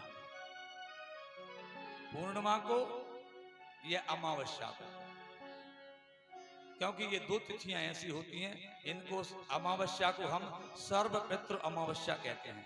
अगर किसी की तिथि याद नहीं है और हम पूरे 15 दिन में अगर नहीं कर पाते हैं श्राद्ध, तो उसके लिए जो है अमावस्या बताई गई है कि अमावस्या के दिन वो व्यक्ति श्राद्ध कर सकता है।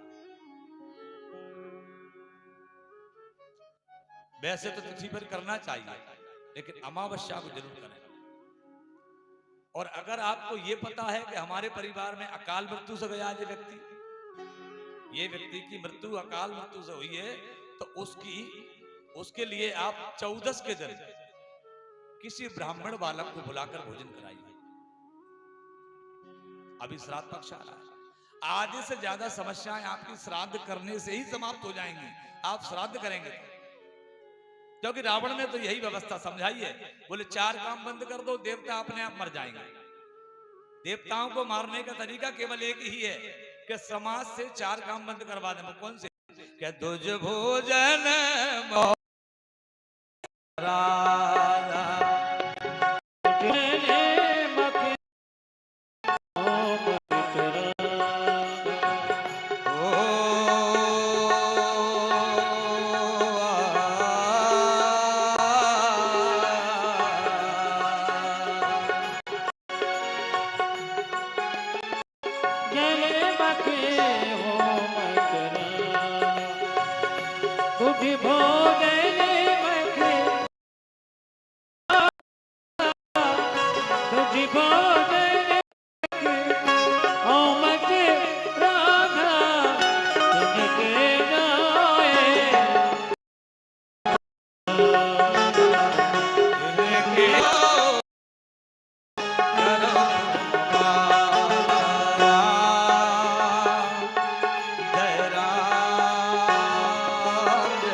मेघनाथ को बुलाया, बोले तुम्हारी जिम्मेदारी है, कहीं भी ब्राह्मण भोजन नहीं, यज्ञ नहीं, होम नहीं और श्राद्ध नहीं। याद रखना आप लोग, ये 4 काम जिस घर में नहीं होते वो घर जो है राक्षसों का घर है।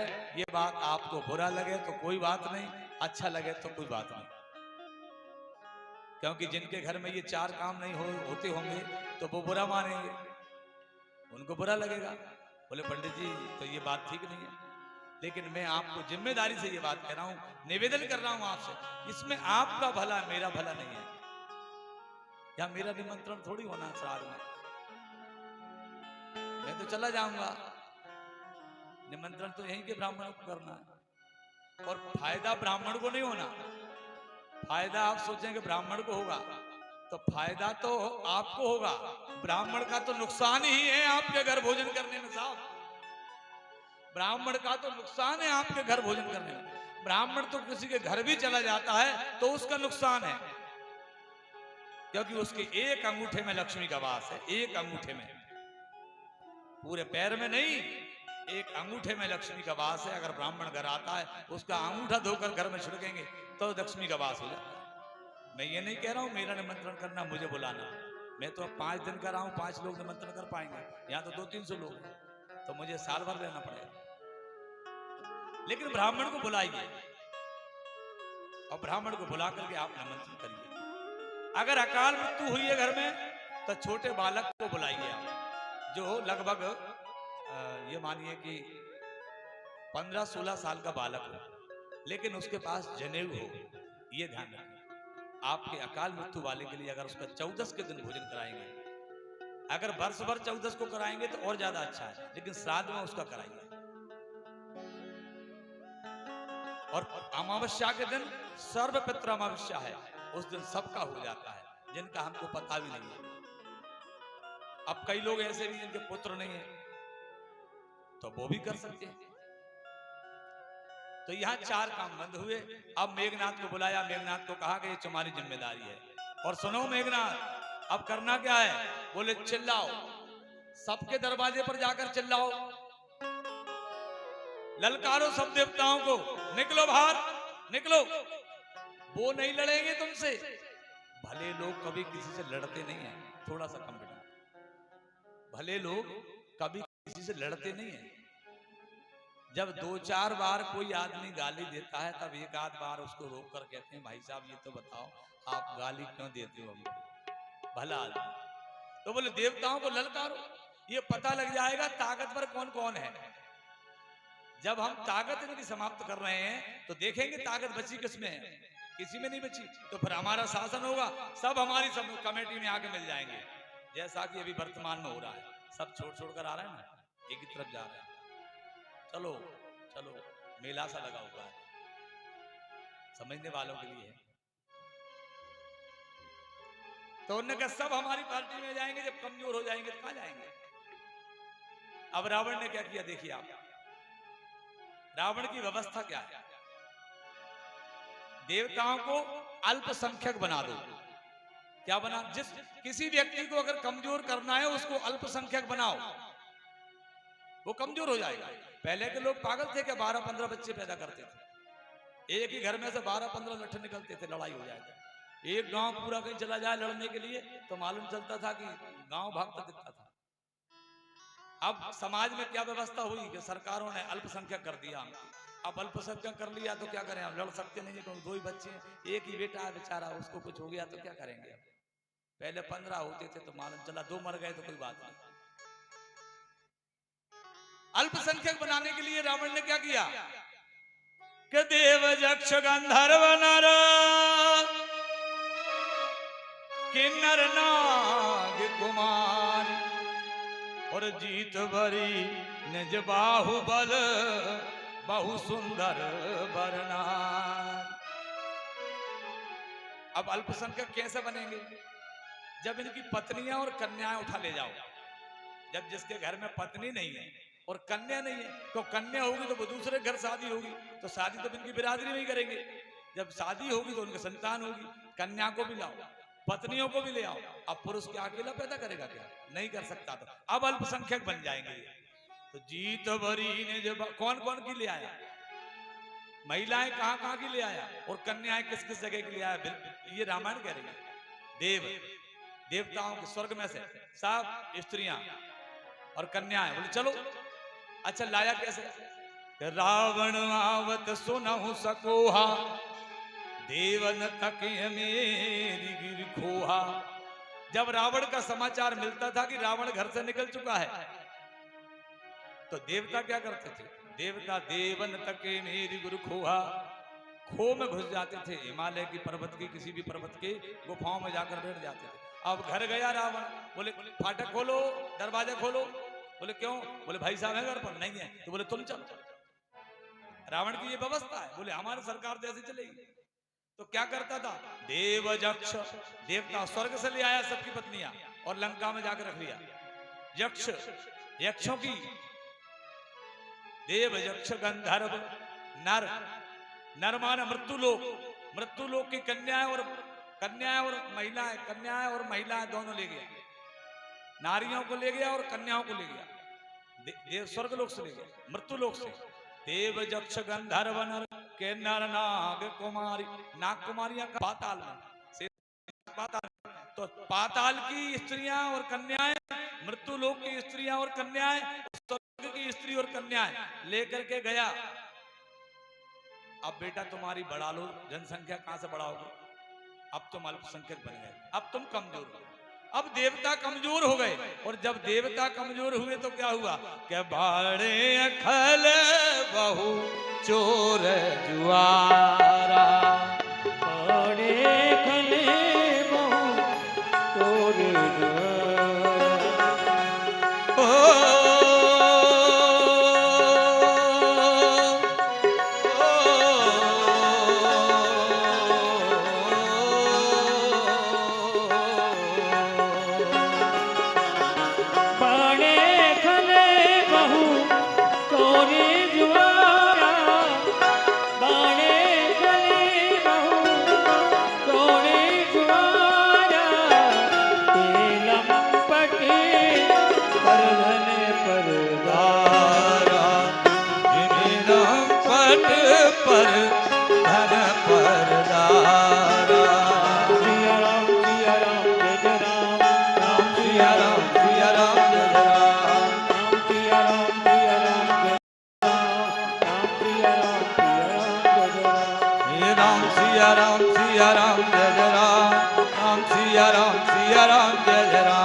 भगवान शिव बाबा पार्वती जी को निवेदन कर रहे हैं।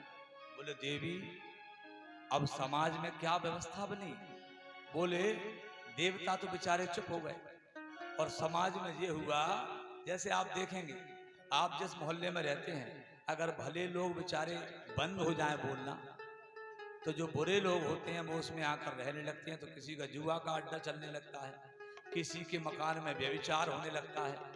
पड़ोस वाले देखते रहते हैं कि आप करें तो करें क्या, हम लड़ नहीं सकते, शासन कुछ करेगा नहीं, तो फिर मजबूरी में आकर के वो उसको बर्दाश्त करते हैं। तो बाबा शिव बाबा कहते हैं, देवी पार्वती, समाज में चोरों की संख्या बढ़ गई, खल माने दुष्ट बढ़ गए, और सुन ले पुकार अब तो। पृथ्वी घबरा गई। पृथ्वी ने देखा क्या कि मां नहीं मात, पिता नहीं देवा, और संतन से करवावे से। राक्षस कौन है? आप लोग इस बात को ध्यान रखें कि राक्षस का अगर पता करना है कि राक्षस कौन है, तो राक्षस का परिचय उसके स्वभाव से हो जाएगा, राक्षस का परिचय उसके आचरण से हो जाएगा, राक्षस का परिचय उसके चरित्र से हो जाएगा। आप ये देखना है कि राक्षस कैसे हो। शिव बाबा निवेदन कर रहे हैं, नहीं मात पिता नहीं देवा, संतन से करवावे सेवा। जो व्यक्ति मां को नहीं मानता है, जो व्यक्ति पिता को नहीं मानता है, जो देवताओं को नहीं मानता है, जो व्यक्ति संतों को नहीं मानता है, जो ब्राह्मणों को नहीं मानता है, तो रामायण निवेदन कर रही है कि मां नहीं मात पिता नहीं देवा, संतन से करवा तिनके ये चरण भवानी, तीन चर समझानो प्राणी। ये केवल प्राणी मात्र हैं, ये कुछ नहीं, ये निश्चल है। कौन से? सब निश्चल। पृथ्वी ने विचार किया संसार में क्या होने वाला। सुन ले पुकार अब, सुन ले पुकार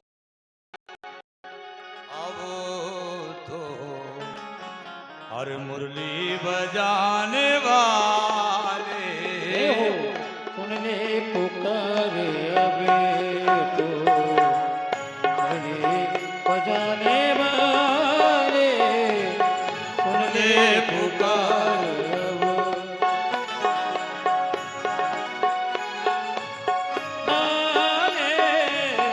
सुन ले पुकार अब तो, सुन ले पुकार अब तो, मुरली बजाने वाले, पुकार अब तो, मुरली बजाने वाले, और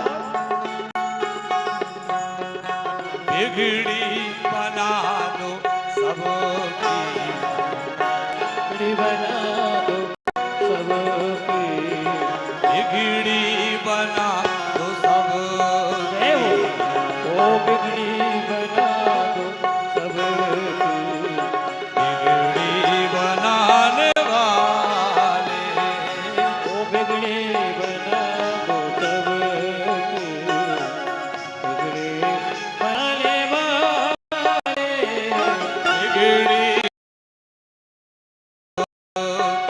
बिगड़ी बनाने वाले।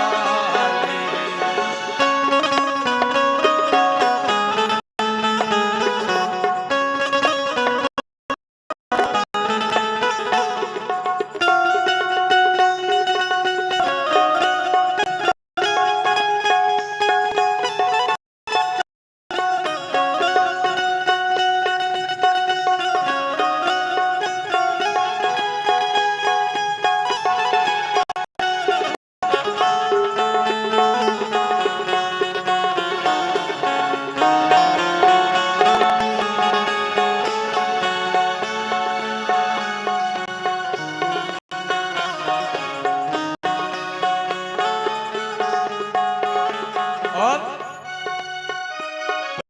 लाल ने पुकारा नरसिंह,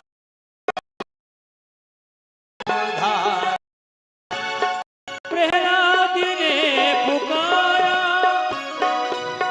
नरसिंह रूप धारा, प्रहलाद ने पुकारा नरसिंह रूप धारा, और हिरण्यसुकुमारा, हिरण्यसपुकुमारा, भक्तों को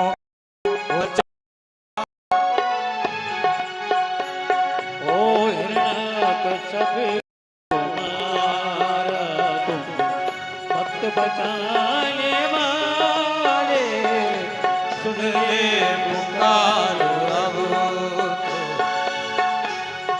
बनाने वाले, सुन ले पुकार अब,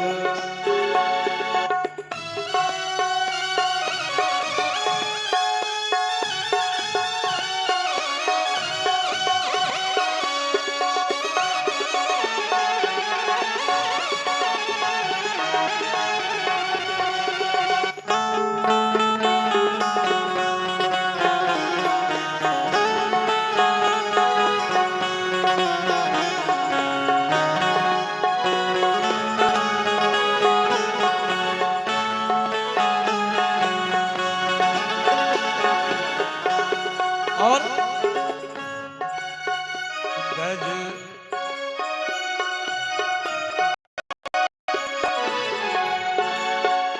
गजराज ने पुकारा गज गरुड़ तुमसे धारा। ओ गजराज ने पुकारा गरुड़ छोड़ सिधारा। गजराज ने पुकारा गज गरुड़ तुमसे धारा। ओ तजी गरुड़ कोट धारा। जल डूबत गज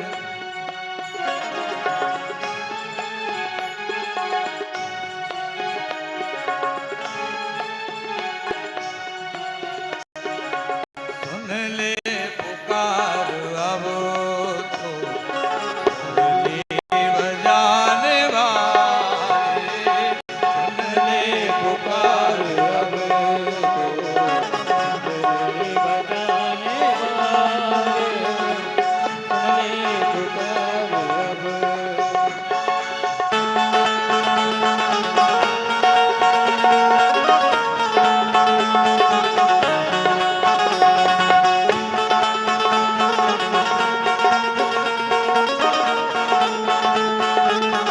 हे हरि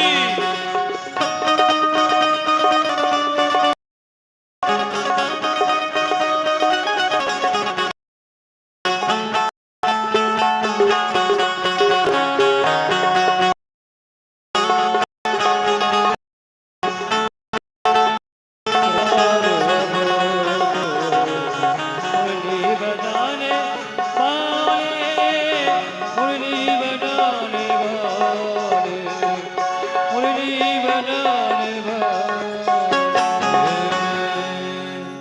बोलिए भक्त वत्सल भगवान की।